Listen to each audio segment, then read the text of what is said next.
Bismillahirrahmanirrahim. Assalamualaikum warahmatullahi wabarakatuh. Alhamdulillah wassalatu wassalamu ala rasulillah wa ba'du. Jumpa lagi dengan Pak Nas di Al-Faizna Channel dalam pembelajaran pendidikan agama Islam dan budi pekerti PAI kelas 6 pelajaran ke-12, kisah Nabi Zakaria alaihissalam. Seperti biasanya, sebelum kita mulai belajar, sama-sama kita berdoa agar apa yang kita pelajari diberkahi oleh Allah Subhanahu wa taala. Bismillahirrahmanirrahim. Raditu billahi rabba wa bil islami dina wa bi Muhammadin nabiyya wa rasula. Rabbi zidni ilma warzuqni fahma. Allahumma anfa'ni bima 'allamtani wa 'allimni ma yanfa'uni wa zidni ilma. Amin. Anak-anak sekalian, pada pembelajaran sebelumnya Pak Anas sudah menceritakan tentang kisah Nabi Yunus alaihissalam. Sekali ini kita akan bahas tentang kisah Nabi Zakaria alaihissalam. Nabi Zakaria alaihissalam adalah anak keturunan dari Nabi Sulaiman alaihissalam yang secara bergantian memimpin Bani Israel. Salah satu keturunannya adalah Nabi Zakaria alaihissalam. Allah memerintahkan Nabi Zakaria alaihissalam untuk mengajarkan isi kitab Taurat dan Zabur kepada kaumnya. Nabi Zakaria alaihissalam memiliki seorang istri bernama Lisa, saudara perempuan Hannah. Selama bertahun-tahun menikah, Nabi Zakaria alaihissalam dan Lisa belum juga dikaruniai anak. Hannah dan juga suaminya itu Imran juga belum dikaruniai seorang anak. Mereka tidak putus-putusnya bertawakal dan berdoa kepada Allah Subhanahu wa taala. Dalam doanya, Imran dan Hannah bernazar bahwa jika Allah Subhanahu wa taala mengabulkan doa mereka, maka anak yang dilahirkan akan diabdikan sepenuhnya untuk Baitul Maqdis sebagai abdi Allah Subhanahu wa taala dan penjaga rumah suci itu. Sebagaimana dalam firman-Nya, A'udzubillahi minasyaitonir rajim. إذ قالت امرأة عمران رب إني نذرت لك ما في بطني محررا فتقبل مني إنك أنت السميع العليم. Artinya, ingatlah ketika istri Imran berkata, ya Tuhanku, sesungguhnya aku telah menazarkan kepada Engkau anak yang ada dalam kandunganku menjadi anak yang saleh dan berkhidmat di Baitul Maqdis. Karena itu terimalah nazar itu dariku. Sesungguhnya Engkaulah yang maha mendengar lagi maha mengetahui. Quran Surah Ali Imran ayat 35. Allah Subhanahu wa taala mendengar doa istri Imran tersebut. Doa mereka pun dikabulkan oleh Allah Subhanahu wa taala dan Hannah melahirkan seorang bayi perempuan. Ia diperintahkan Allah Subhanahu wa taala untuk memberi nama bayi tersebut dengan Maryam dan menyerahkan anaknya tersebut ke Baitul Maqdis. Nabi Zakaria alaihissalam mengasuh Maryam binti Imran. Mula-mula kelahiran Maryam mendatangkan sedikit masalah. Imran telah meninggal sebelum kelahiran Maryam, dan para ulama di zaman itu serta para pembesar ingin mendidik Maryam. Setiap orang berlomba-lomba untuk mendapatkan kemuliaan ini, yaitu mendidik seorang anak perempuan dari seorang lelaki yang pembesar dan yang mereka hormati, yaitu Imran. Nabi Zakaria alaihissalam berkata, biarkan aku yang mengasuhnya, karena ia adalah kerabat dekatku. Istriku adalah bibinya, dan aku adalah seorang nabi dari umat ini. Aku lebih berhak untuk mengasuhnya. Namun para ulama dan para guru berkata, mengapa tidak seorang di antara kami yang mengasuhnya? Kami tidak akan membiarkan engkau mendapatkan keutamaan ini tanpa persetujuan dari kami. Setelah perdebatan itu tidak juga menemui titik temu, maka bersepakatlah mereka untuk menyerahkan sepenuhnya pada takdir Allah Subhanahu wa taala melalui sebuah undian. Seseorang yang mendapatkan undian, maka itulah yang akan mengasuh Maryam. Akhirnya Nabi Zakaria alaihissalam memenangkan undian tersebut dan mendapatkan hak untuk mengasuh dan membesarkan Maryam. Setelah Maryam beranjak dewasa, Nabi Zakaria alaihissalam menempatkannya di salah satu kamar di Baitul Maqdis. Pada suatu ketika saat Nabi Zakaria alaihissalam tidak mengantarkan makanan untuk Maryam, ia terkejut mendapati makanan tergeletak di sisi keponakannya yang sedang khusyuk beribadah. Kejadian itu berulang-ulang. Pada suatu hari setelah melihat Maryam selesai beribadah, Nabi Zakaria alaihissalam menghampirinya dan bertanya, "Wahai Maryam, dari manakah datangnya makanan itu? Sementara pintu kamarmu tetap tertutup rapat dan aku tidak dapat melihat seorang pun yang masuk kemari membawa makanan." Maryam menjawab, "Makanan itu datang dari Allah Subhanahu wa taala. Sesungguhnya Allah Subhanahu wa taala memberi rizki kepada siapa saja yang dikehendakinya tanpa hisab atau perhitungan." Hal tersebut seperti dijelaskan pada firman Allah Subhanahu wa taala, "A'udzu billahi minasyaitonir rajim. Kullama dakhala 'alaiha Zakaria al-mihrab wajada 'indaha rizqa.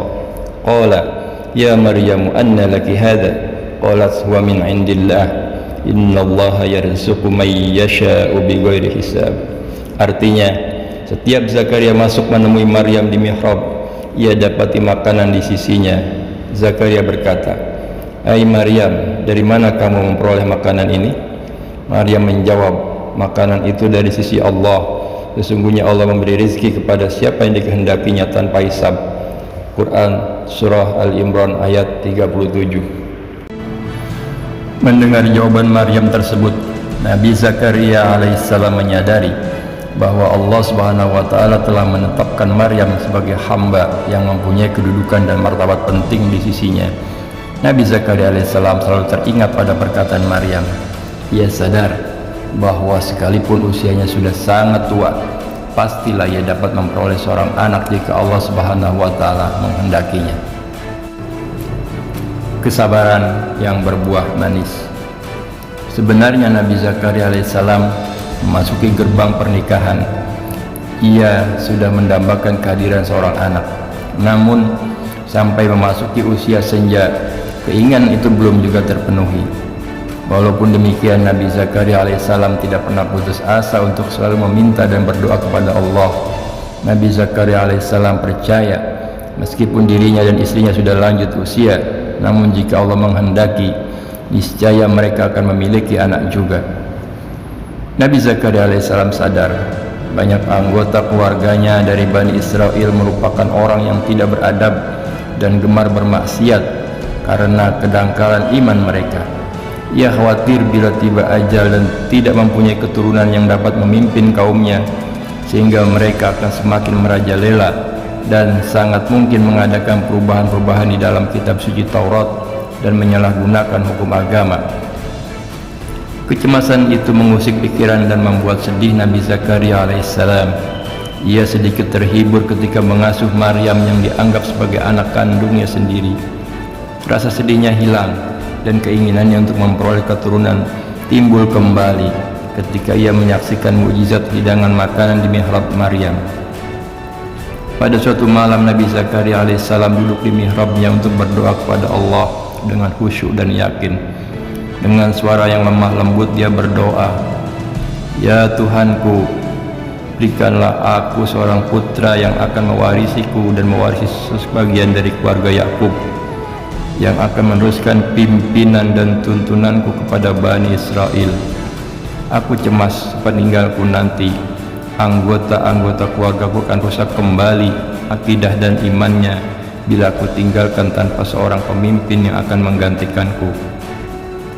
Ya Tuhanku, tulangku telah menjadi lemah dan kepalaku telah dipenuhi uban. Demikian juga istriku.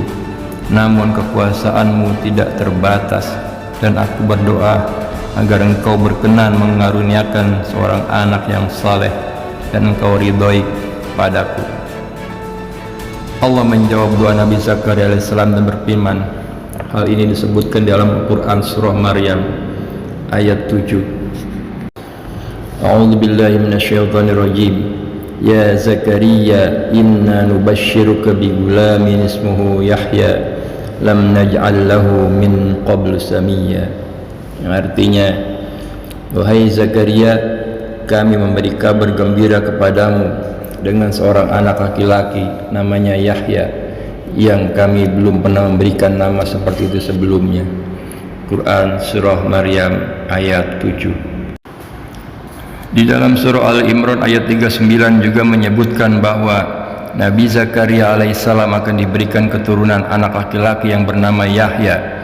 Kelak ia akan menjadi anak yang saleh dan membenarkan kitab-kitab Allah Subhanahu wa taala, menjadi pemimpin yang dianut, menahan diri dari nafsu serta godaan setan, dan kelak akan menjadi seorang nabi. Alangkah bahagianya Nabi Zakaria alaihissalam mendengar sendiri pernyataan Allah Subhanahu wa taala yang telah mengabulkan doanya. Allah adalah zat yang maha pemurah lagi maha pemberi kepada siapa saja yang dikehendakinya. Istri Nabi Zakaria alaihissalam mengandung dan melahirkan anak laki-laki yang diberi nama Yahya. Yahya pun tumbuh menjadi seorang pemuda yang saleh dan pemberani. Ia pun diangkat oleh Allah Subhanahu wa taala sebagai nabi seperti ayahnya. Meneladani perilaku Nabi Zakaria alaihissalam, Nabi Zakaria adalah termasuk nabi yang memiliki kesabaran yang sangat tinggi. Ia menunggu sampai usia yang sangat tua untuk mendapatkan keturunan.